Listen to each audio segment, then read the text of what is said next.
Bienvenidos todos ustedes a este canal Diego en la Lucha. Actualmente se está dando una situación grave en Israel, pero lo curioso es que prácticamente no se transmite en los grandes medios de comunicación del mundo y no desde la perspectiva que debería mostrarse. Israel vive la crisis interna más grande desde su fundación, hace más de 70 años, y para algunos políticos de ese país la situación es tan tensa que podría desencadenar en una guerra civil, así como escuchan. Hay muchas cuestiones que analizar respecto a la realidad actual del país de Medio Oriente. Los legisladores israelíes aprobaron un polémico plan del primer ministro del país, Benjamin Netanyahu, para restringir la influencia de la Corte Suprema, para privarla de declarar irracionales algunas decisiones del gabinete, y hay cláusulas que pueden darle facultad al primer ministro para nombrar directamente a los jueces. Pongan atención a esta información, porque es más que interesante. El partido de Netanyahu, llamado Likud, que se define como de centro derecha, se alió para gobernar con tres formaciones ultranacionalistas que son el Partido Sionista Religioso, el Partido Noam y el Partido Poder Judío. Y también se alió con dos ultraortodoxos llamados Judaísmo Unido por la Torá y Shas. Esta coalición de partidos en el gobierno es la más derechista de la historia del país y es precisamente esta coalición la que quiere un país todavía más nacionalista y más religioso. ¿Pero solo por eso están modificando y proclamando nuevas leyes? No, claro que no.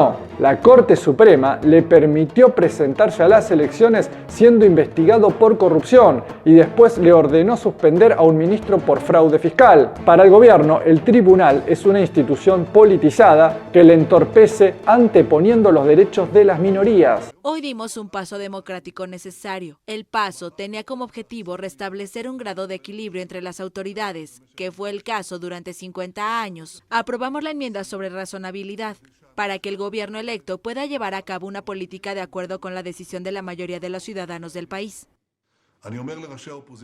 Les digo a los líderes de la oposición, podemos seguir discutiendo, podemos seguir luchando, pero también podemos hacer algo más. Podemos llegar a acuerdos sobre qué hacer a continuación. Lleguemos a un acuerdo. Este es mi llamado a ti. Y extiendo mi mano para pedir paz y respeto mutuo dentro de nosotros.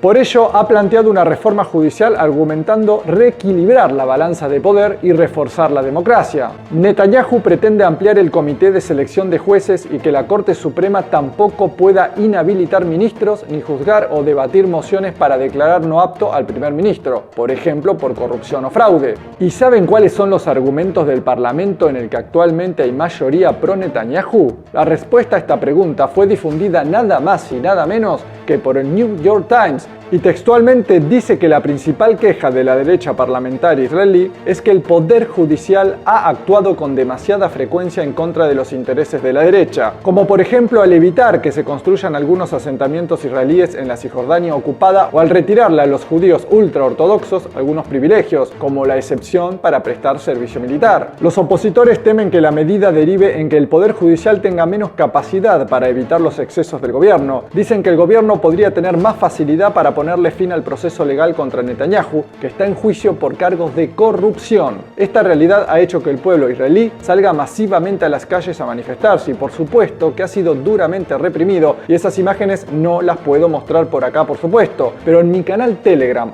@Diego en la Lucha sí. Ahí te muestro todo sin censura para que estés mucho más informado y por más fuerte que sean las imágenes. Te invito a seguirme. La situación en Israel es cada vez más tensa, tanto que ahora hay huelga de médicos en todo el país, incluso soldados retirados y activos que se sumaron e incluso la prensa, que generalmente es un poder en sí mismo, está en contra de la iniciativa de Netanyahu. Esta situación ha comenzado a tener consecuencias económicas en el país y para algunos políticos de oposición al actual gobierno, lo que quizá van a tratar de hacer para enfriar el conflicto es cambiar al primer ministro, pero la situación de fondo continuará. Estados Unidos no ha emitido las declaraciones esperadas. Imagínense si esto sucediera en países cuyos gobiernos consideran enemigos. En las poderosas cadenas mediáticas que dominan, la información correría a las 24 horas sin descanso y se inventarían miles de noticias para caldear mucho más los ánimos. Pero acá no, acá pasa sin pena ni gloria, como si no existiera. Incluso no hace mucho el presidente de Estados Unidos, Joe Biden, invitó a Netanyahu a reunirse en la Casa Blanca y todo en una unas declaraciones tan suaves como el algodón. Biden dijo que está supuestamente muy preocupado por la reforma judicial en Israel porque atenta a la democracia, pero invitó a Netanyahu a reunirse con él con todos los honores. Pero vamos ahora fuera de las fronteras de Israel, vamos a su potente enemigo declarado, Irán. ¿Esta reforma judicial podría afectar de alguna manera a Irán? Claramente, con esta reforma judicial que no parece retroceder, el actual gobierno israelí tendrá un poder casi absoluto para sus iniciativas, sean irracionales o no, y sabemos que su deseo de ir por Irán es enorme, pero los persas no serán para nada un hueso fácil de roer. Un ejemplo de todo esto es que recientemente presentaron un nuevo misil llamado Abu Mahdi. Este poderoso misil de crucero es de largo alcance y puede llegar hasta los 1000 kilómetros. Es capaz de evadir radares enemigos y, por si fuera poco, posee inteligencia artificial para ser mucho más efectivo al alcanzar el blanco. Se puede usar en unidades flotantes y terrestres y es muy efectivo en la guerra electrónica. Según la Guardia Revolucionaria Islámica, este misil está hecho para destruir barcos, fragatas, destructores y un largo etcétera, y fue pensado para expandir el área protegida por los sistemas aéreos. El dato más interesante es que lograron que la sustancia explosiva del misil sea todavía más potente que el TNT. Recordemos que Irán se encuentra en una zona caliente a nivel marítimo, el Golfo Pérsico, el Estrecho de Hormuz y el Golfo de Omán.